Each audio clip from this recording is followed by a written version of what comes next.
Assalamualaikum warahmatullahi wabarakatuh. Perkenalkan, nama saya Fajirwati dari Teknik Informatika H, Universitas Sulawesi Barat. Nah, di video ini saya akan membahas sebuah materi atau membahas mengenai pemrograman Python, yaitu dalam persyaratan, algoritma, dan struktur data.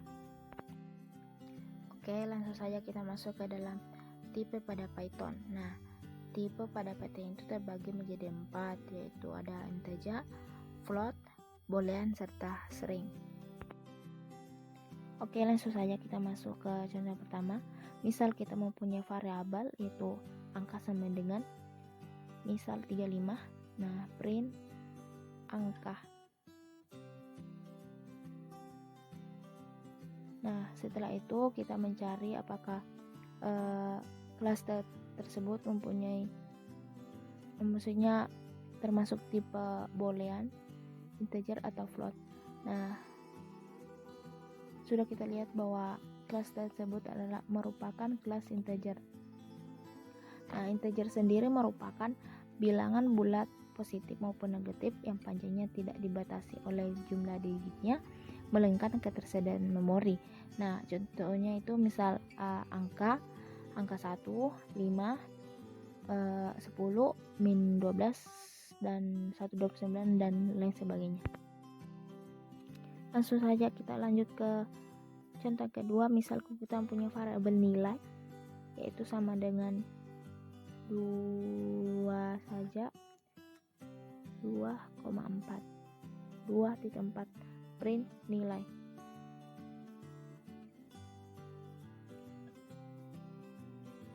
Nah, langsung saja kita cari apakah tipe tersebut adalah kelas integer, float, atau boolean. Tipe nilai. Nah, rupanya 2.4 itu termasuk dalam kelas float. Nah, float sendiri merupakan bilangan pecahan atau bilangan yang memiliki koma, misal 1,4, 5,9, dan lain sebagainya. Nah, lanjut ke contoh ketiga. Misal kita mempunyai variabel yaitu angka sama dengan 4 lebih kecil daripada 8. Print angka. Nah, kita mencari apakah 4 ini lebih kecil daripada 8, benar atau salah. Nah, rupanya benar. Kita mencari apakah tipe tersebut termasuk kelas integer, boolean, atau float. Tipe angka. Nah, termasuk dalam kelas boolean. Nah, boolean sendiri merupakan dua objek konstan benar atau salah yang digunakan untuk mewakili nilai kebenaran.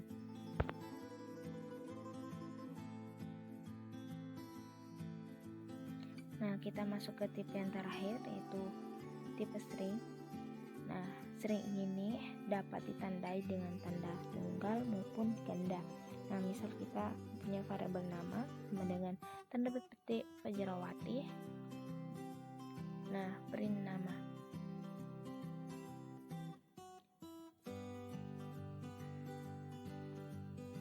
Oke, langsung kita masuk ke. Nah, sudah jelas bahwa string itu ditandai dengan tanda petik tunggal maupun ganda. Nah, kita aplikasikan ke dalam inputan user. Nama sama dengan input, masukkan nama.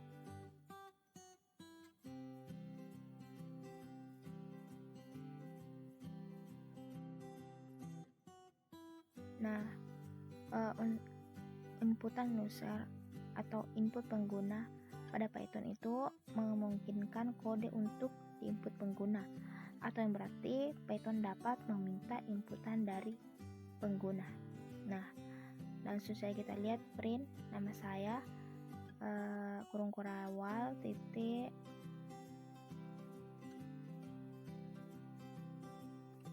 format nama.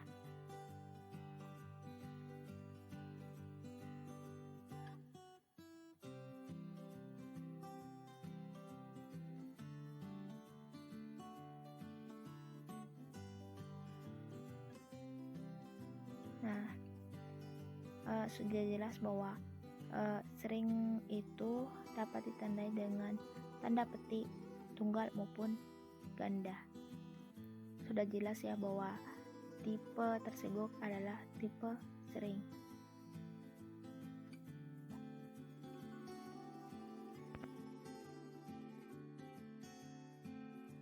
Oke, kita masuk ke pembahasan kedua, yaitu operator aritmetika. Operator aritmetika merupakan operator yang biasa kita ketemukan dalam operasi matematika. Nah, sedangkan aritmetika adalah cabang ilmu matematika yang membahas perhitungan sederhana. Nah, kita lihat bahwa matematika klasik itu menggunakan notasi dengan seperti biasa, misal bagi, kali. Nah, sedangkan di operator pengaplikasian pemrograman itu menggunakan tanda bintang, misal diganti dengan kali, begitu. Nah, kita contohkan seperti yang saya lakukan, misal nilai 1 sama dengan 10, nilai 2 sama dengan 5, print nilai 1 tambah nilai 2. Dalam matematika klasik tidak berubah ya, dalam pengaplikasian pemrograman tambah dengan kurang. Nah, sedangkan di kali dengan bagi itu berubah. Kali diganti dengan bintang. Nah, sedangkan bagi digantikan dengan tanda miring. Nah, print nilai 1 dibagi nilai 2.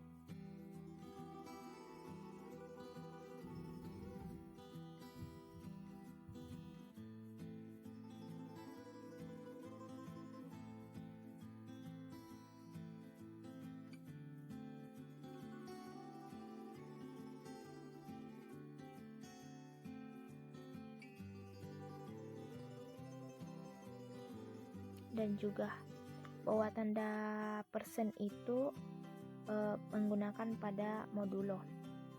Nah, modulo itu adalah hasil sisa pembagian bilangan bulat. Nah, juga ditandai bahwa pangkat itu diganti dengan dalam pemrograman itu menggunakan tanda bintang 2 kali.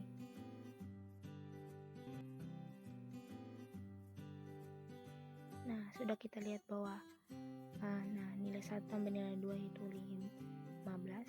Nah, sampai seterusnya.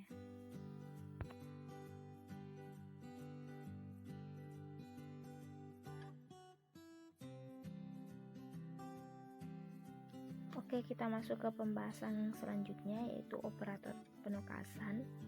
Nah, operator penugasan merupakan operator yang digunakan untuk memberikan sebuah tugas terhadap sebuah variabel dan berfungsi untuk memberikan nilai ke dalam sebuah variabel.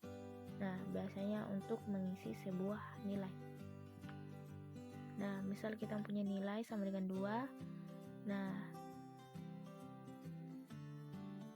nilai ini kita tambah sama dengan 4. Print nilai. Sama dengan operator aritmetika, hanya saja kita tambahi dengan sama dengan saja. Nah, kurang sama dengan,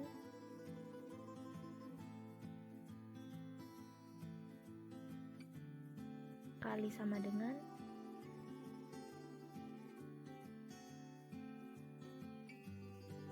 bagi sama dengan,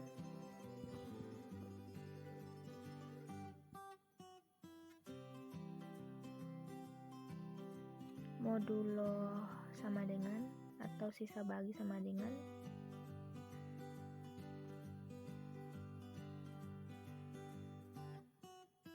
dan pembagian bulat sama dengan. Nah, begitu.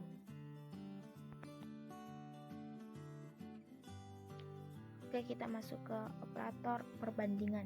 Nah, operator perbandingan ini dipakai untuk membandingkan dua buah nilai. Apakah nilai tersebut sama besar, lebih kecil, dan lain sebagainya. Nah, dari hasil operator perbandingan ini adalah boolean, true, and false. Nah, misal kita punya nilai sama dengan 4 dan if nilai sama dengan 4,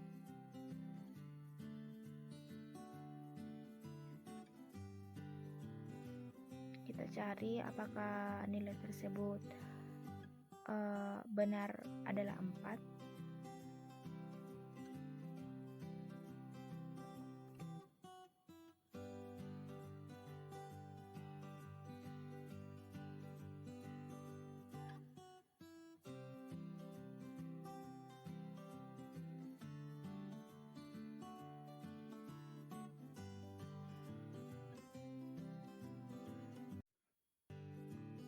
Nah, misal kita menggunakan tidak sama dengan, nah kita ganti saja angkanya.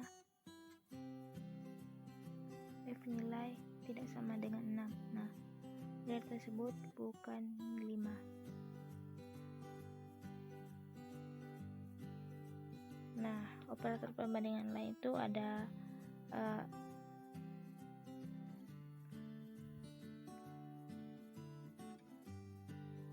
lebih dari, lebih kecil, lebih besar sama dengan, lebih kecil sama dengan, atau sama dengan. Nah, begitu. Tidak sama dengan.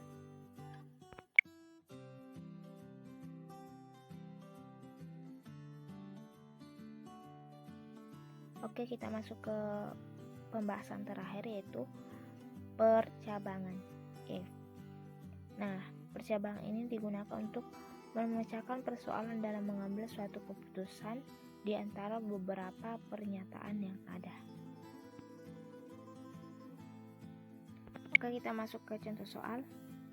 Misal kita punya variabel nilai sama dengan, misal sama dengan 50.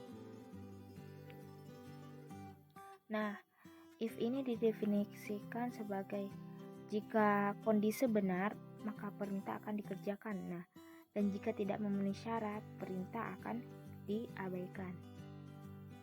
Nah, jika nilai lebih besar dari 60, maka dikatakan lulus.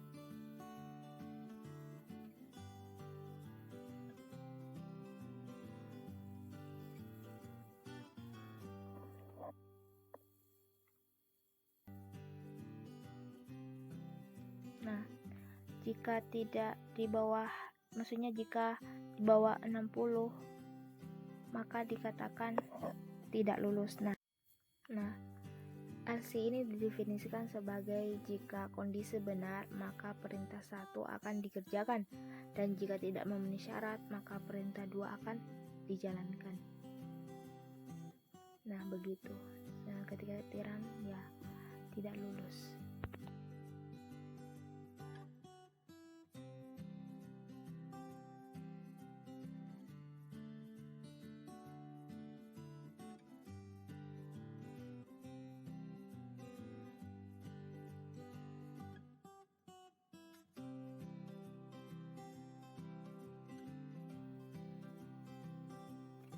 Oke, kita buat satu contoh lagi. Misal kita mempunyai variabel itu umur sama dengan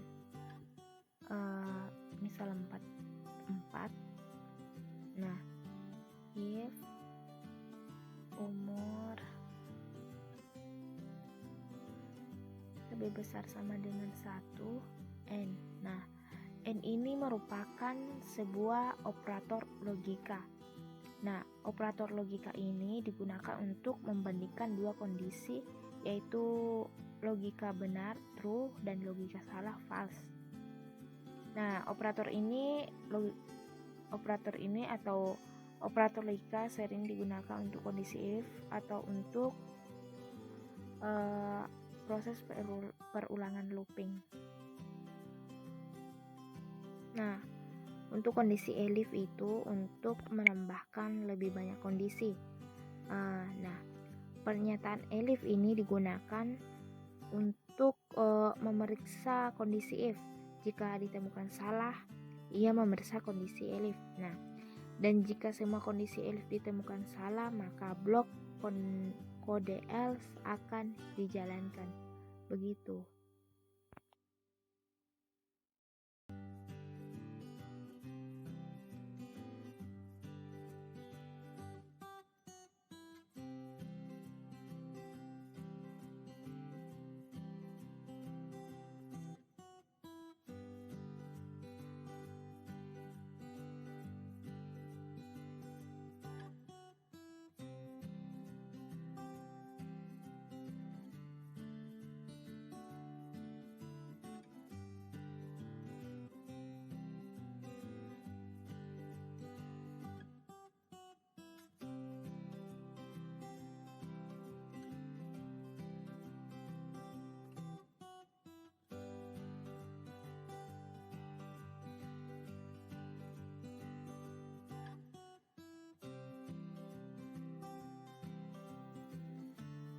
Nah, kita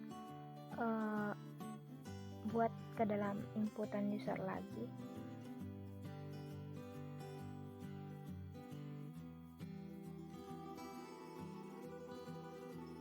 Misal input, masukkan umur.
Nah, itulah tadi beberapa penjelasan mengenai persyaratan algoritma dan struktur data.